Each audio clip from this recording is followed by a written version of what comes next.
안녕하세요. 2025년 4월 6일 복된 주일 아침입니다. 오늘도 하나님 말씀 앞에 나오신 성도님들 주님의 이름으로 환영하고 축복합니다. 오늘은 누가복음 19장 28절부터 40절까지 말씀 함께 나누겠습니다. 제가 읽겠습니다. 예수께서 이 말씀을 하시고 예루살렘을 향하여 앞서서 가시더라. 감람원이라 불리는 산 쪽에 있는 벳바게와 베다니에 가까이 가셨을 때에 제자 중 둘을 보내시며 이르시되 너희는 맞은편 마을로 가라. 그리로 가면 아직 아무도 타보지 않은 나귀 새끼가 매어 있는 것을 보리니 풀어 끌고 오라. 만일 누가 너희에게 어찌하여 푸느냐 묻거든 말하기를 주가 쓰시겠다 하라 하시매 보냄을 받은 자들이 가서 그 말씀하신 대로 만난지라. 나귀 새끼를 풀 때 그 임자들이 이르되 어찌하여 나귀 새끼를 푸느냐 대답하되 주께서 쓰시겠다 하고 그것을 예수께로 끌고 와서 자기들의 겉옷을 나귀 새끼 위에 걸쳐놓고 예수를 태우니 가실 때 그들이 자기의 겉옷을 길에 펴더라. 이미 감람산 내리막길에 가까이 오심에 제자의 온 무리가 자기들이 본 바 모든 능한 일로 인하여 기뻐하며 큰 소리로 하나님을 찬양하여 이르되 찬송하리로다. 주의 이름으로 오시는 왕이여 하늘에는 평화요 가장 높은 곳에는 영광이로다 하니 무리 중 어떤 바리새인들이 말하되 선생이여 당신의 제자들을 책망하소서 하거늘 대답하여 이르시되 내가 너희에게 말하노니 만일 이 사람들이 침묵하면 돌들이 소리 지르리라 하시니라. 아멘. 성도님들 안녕하십니까? 오늘 4월의 첫 번째 맞이하는 주일입니다. 매년 4월이 되면 학교 다니는 아이들은 이제 한 텀을 마치고 또 방학하게 되니까 좋아하고 또 세상에는 롱 홀리데이를 이제 생각하면서 마음이 들뜨는 분들이 많지만 우리 믿는 성도들에게 그 4월은 그 어느 때보다 예수님의 십자가를 더욱 깊이 묵상하고 또 예수님의 고난과 또 십자가 대속의 죽으심과 부활이 나에게 어떤 의미인지 다시 한번 마음으로 새기고 또 예수님께로 더욱 나아가는 그런 시간이 되어야 하겠습니다. 그래서 오늘부터 부활주일 4월 20일까지는 매일 성경 본문에 맞춰서 다시 한번 예수님의 고난과 십자가를 더욱 깊이 묵상하고 함께 나누기를 원합니다. 오늘 본문 말씀 누가복음 19장 28절에 보면 예수님께서 이제 예루살렘을 향하여 앞서서 가시더라 라고 나옵니다. 예수님께서 지난 3년 동안 제자들과 함께 갈릴리 가버나움을 중심으로 하나님 나라의 복음을 전하시고 또 많은 병든 사람들을 고쳐주시고 또 여러 가지 표적을 행하신 후에 이제 드디어 예수님께서 이 땅에 오신 그 이유, 예수님이 하셔야 할 가장 큰 미션, 하나님 아버지께로부터 받은 그 사명을 완수하시기 위해서 이제 예루살렘을 향하여 앞서 가시기 시작했다라는 것입니다. 만일 여러분이 예수님이라면 이제 드디어 자신이 이 세상에 온 이유와 또 자신의 가장 큰 그 미션, 아버지께로부터 받은 그 사명을 위한 그 첫 출발에 어떤 모습으로 시작을 하시겠습니까?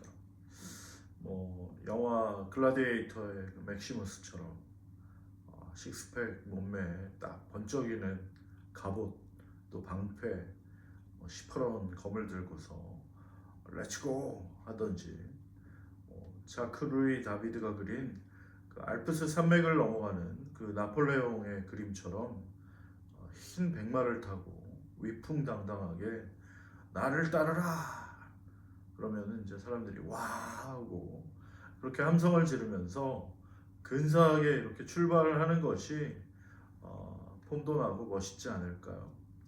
그런데 예수님께서는 처음 이 세상에 오셨을 때처럼 사람들의 기대와 예상과는 전혀 다른 모습으로 이제 예루살렘을 향하여 가시게 됩니다.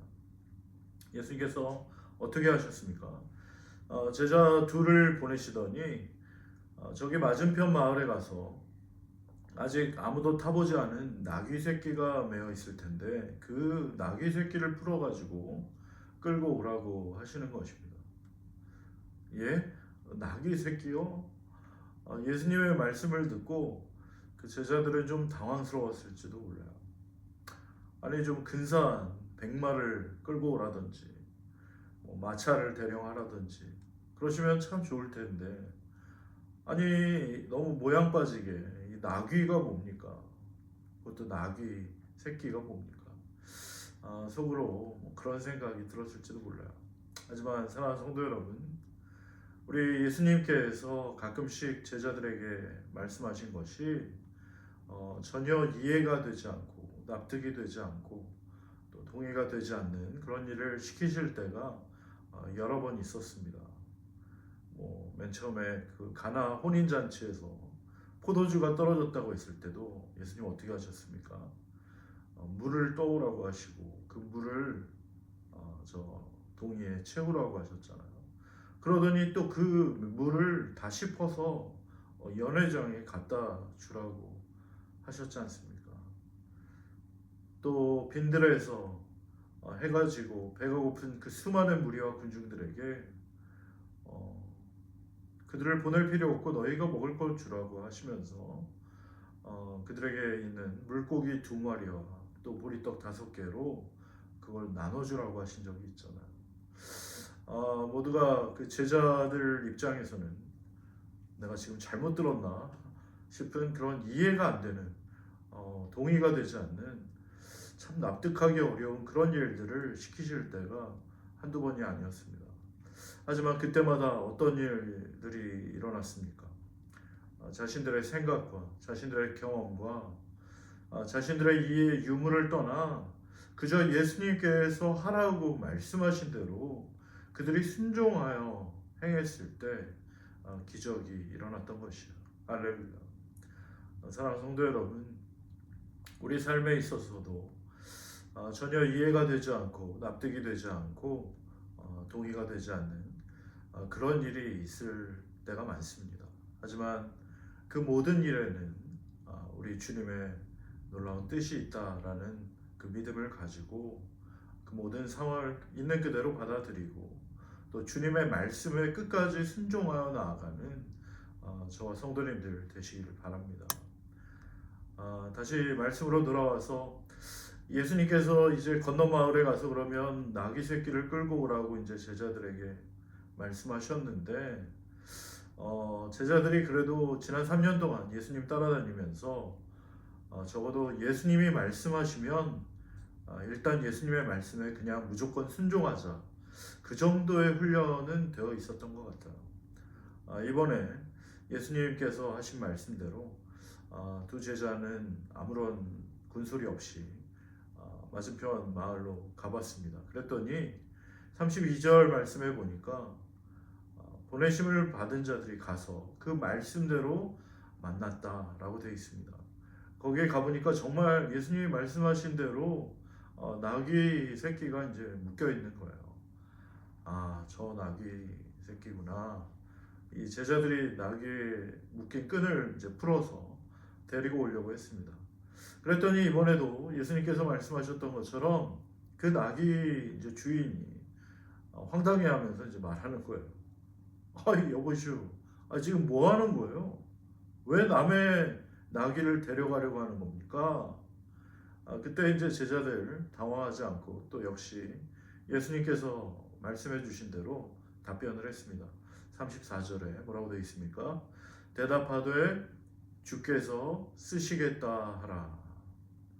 다른 번역으로 보면 이렇게 되어 있는데요. 너희는 맞은편 마을로 가거라. 거기에 가면 아무도 타보지 않은 나귀 새끼 한 마리가 매어 있을 것이다. 풀어서 이리 끌고 오너라. 만일 누가 왜 나귀를 푸시오 하고 묻거든 주님이 쓰십니다 하여라 라고 되어 있어요. 제자들은 그 나귀 주인들에게 말했습니다. 우리 주님이 쓰시겠다고 합니다. 영어로 보니까 The Lord needs it 이라고 되어 있어요. 우리 주님이 쓰시겠다는 겁니다. 우리 주님께서 그것이 필요하다라고 얘기를 하신 겁니다. 사랑하는 성도 여러분, 때때로 우리 주님께서 쓰시겠다고 말씀하실 때, 또 우리 주님께서 필요하다라고 하실 때, 성도님들은 어떻게 반응하시겠습니까? 너의 물질을, 너의 은사를, 너의 시간을, 너의 인생을 내가 쓰겠다. 너의 자녀를, 너의 가정을, 너의 직장을, 너의 일터를, 너의 미래를 내가 쓰겠다 하신다면 여러분은 어떻게 반응하시겠습니까? 안 돼요 하고 거절하시겠습니까? 아니면 글쎄요 망설이시겠습니까? 바라기는 만약 우리 주님께서 우리에게 내가 쓰겠다 말씀하신다면 조금의 망설임이나 주저함 없이 네 주님 그렇게 하세요. Yes please 라고 기꺼이 주님께 내어드리는 저와 복된 성도님들 모두 되시기 바랍니다. 사랑하는 성도 여러분 한번 생각해 보십시오. 사실 우리 주님께는 어떤 것도 모자르거나 딱히 필요한 것이 없으십니다. 안 그렇습니까? 이 모든 우주 만물을 직접 지으셨고 또 이 모든 세상에 있는 것들이 원래 다 그분의 것이고 그분이 주인이신데 뭐가 아쉬우셔서 우리에게 달라고 하시겠습니까? 사실 주님께서 우리에게 내가 그것을 쓰겠다, 내가 그것이 필요하다라고 말씀하신다면 그것은 우리에게 그분의 일에 동참하는 그런 놀라운 기회를 주시는 것이죠. 또 그분의 일에 동참하게 되는 그런 기회를 얻게 되는 것이에요. 그분께 쓰임을 받는다는 것은 절대로 손해가 아니라 한없는 영광이며 기쁨이라는 것을 믿으시기 바랍니다. 아멘이십니까? 그 매여있던 나귀 입장에서도 너무나 큰 영광이에요. 맨날 짐이나 나르고 힘들게 일만 하던 그런 나귀가 지금 우리 예수님의 선택을 받아 예수님을 모시고 예루살렘으로 입성하는 그 영광스러운 역할을 맡게 되었으니 이 세상에 있던 동물들 중에 가장 큰 영광을 누린 동물이 있다면 그것은 바로 그날 예수님을 모셨던 나귀가 아니었을까 그런 생각도 해봅니다.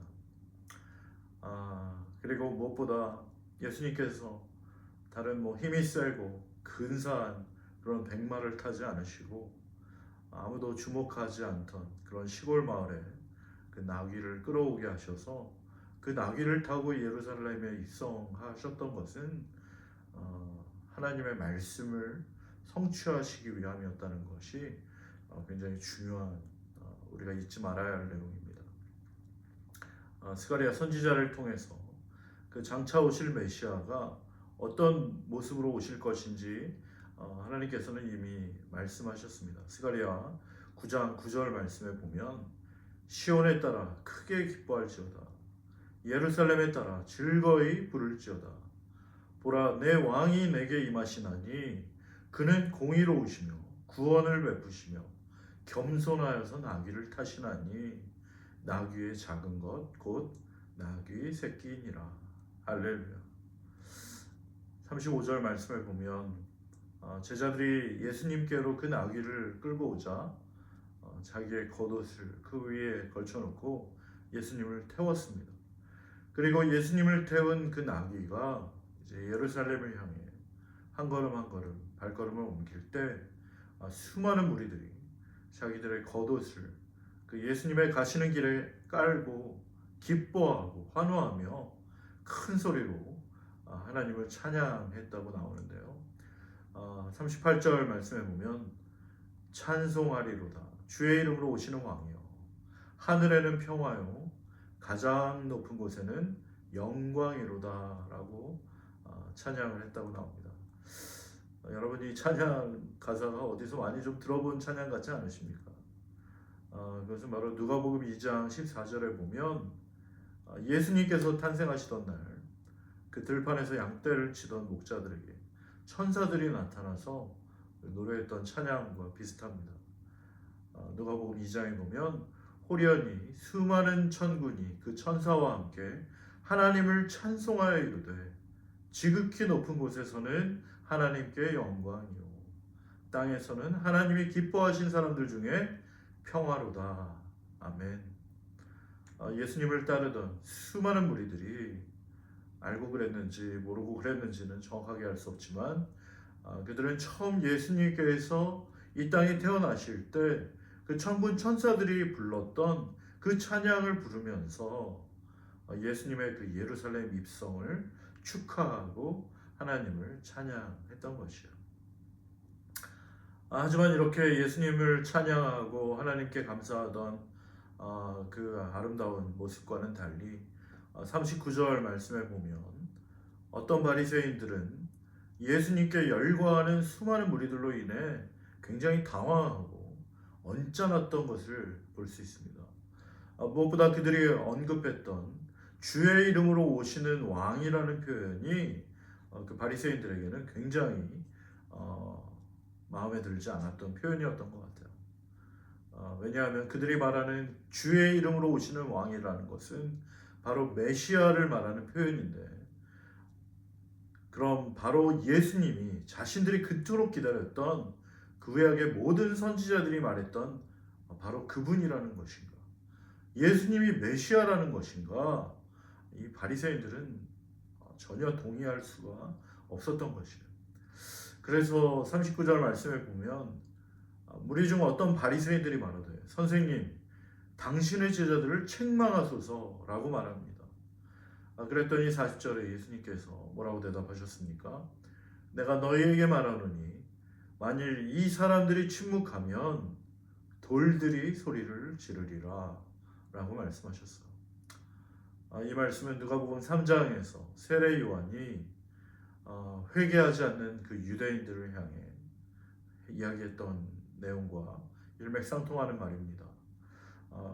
그때 세례 요한이 뭐라고 얘기했습니까? 그러므로 회개에 합당한 열매를 맺고 속으로 아브라함이 너희 조상이라고 말하지 마라. 내가 너희에게 이르노니 하나님이 능히 이 돌들로도 아브라함 자손이 되게 하시리라 라고 외쳤던 그 내용처럼 예수님은 이 땅에 메시아로 구원자로 오신 예수님을 알아보지 못하고 예수님을 인정하지 않고 또 예수님께 집중하지 않고 그저 자신들의 기득권을 지키고 그저 자신들의 종교적인 열심과 그저 자신들의 율법적이고 형식적인 겉모습만 그럴듯해 보이고 경건한 척하고 있지만 실제로는 돈을 사랑하는 자들이며 사람들에게 인사받고 문안받기 좋아하고 사람들에게 들리게 하려고 시장 어귀에 서서 기도하며 또 다른 사람을 정죄하고 무시하는 자신들은 대단한 사람들로 여기는 그런 회칠한 무덤과 같은 바리새인들을 향해 오히려 호되게 책망하셨던 것입니다. 사랑하는 성도 여러분, 이 책망의 말씀이 어쩌면 오늘도 우리에게 하시는 주님의 책망이 아닌가, 우리는 다시 한번 말씀을 기억하며 회개하기 원합니다. 나는 어떤 사람인가? 나는 정말 예수님을 나의 삶의 주인으로 모시고 겸손하게 예수님을 섬기며 예수님과 함께 동행하는 예수님께 쓰임받는 그런 나귀와 같은 삶을 살고 있는가? 아니면 나는 정말 예수님께서 그렇게 하셨던 것처럼 내 생각, 내 계획, 내 시간표가 아닌 하나님의 마음, 하나님의 계획, 하나님의 시간표를 기억하며 하나님께서 맡겨주신 사명에 집중하며 살고 있는가?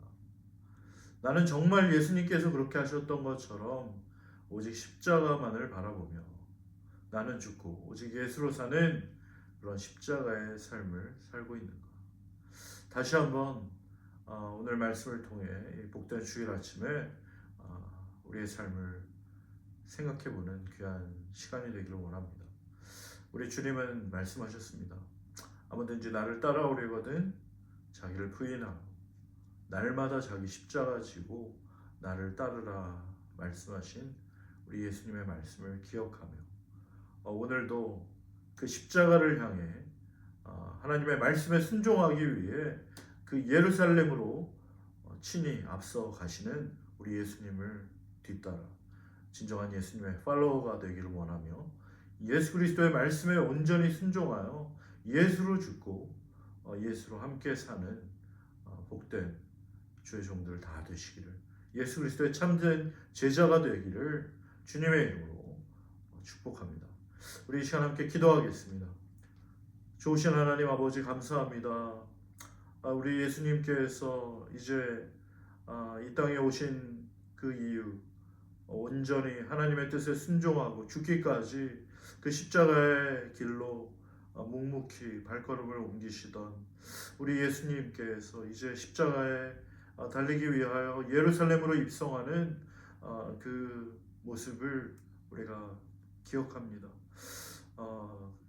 정말 화려하고 멋진 백마를 타고 예루살렘에 입성하는 것이 아니라 정말 겸손한 종으로 나귀의 새끼를 타고 입성한 우리 예수님의 모습을 본받아 저희들도 정말 온유하고 겸손한 삶을 살게 하여 주시고, 또한 하나님의 말씀을 이루기 위하여 그 말씀에 온전히 순종함으로 그 죽음의 길, 십자가의 길로 묵묵히 걸어갔던 우리 예수님을 본받아 정말 우리의 삶에 있어서 아무든지 나를 따르려거든 자기를 부인하고 자기 십자가 지고 나를 따르라고 하시는 우리 주님의 말씀을 기억하며 온전히 십자가의 길로, 예수의 길로 행하는 복된 주의 성도들 되게 하여 주시옵소서. 아버지, 정말 예수 그리스도 그분이 누구신지, 그분이 어떤 일을 행하셨는지 우리가 다시 한번 기억하기를 원하며 이 4월 한 달 동안 더욱더 우리의 옛사람의 정욕과 탐심을 십자가에 못 박고 온전히 종교적이고 형식적인 우리의 삶을 다 청산하고 다시 한번 예수 그리스도 그분을 높이며 그분을 의지하며 그분의 말씀에만 온전히 순종하여 예수 그리스도와 온전히 연합하여 예수 그리스도와 함께 십자가의 길로, 예수의 길로 행하며 예수 그리스도의 참된 제자로 살아가는 복된 주의 종들 다 되게 하여 주시옵소서. 그렇게 하실 주님을 찬양합니다. 감사합니다. 거룩하신 예수님의 이름으로 기도드립니다. 아멘.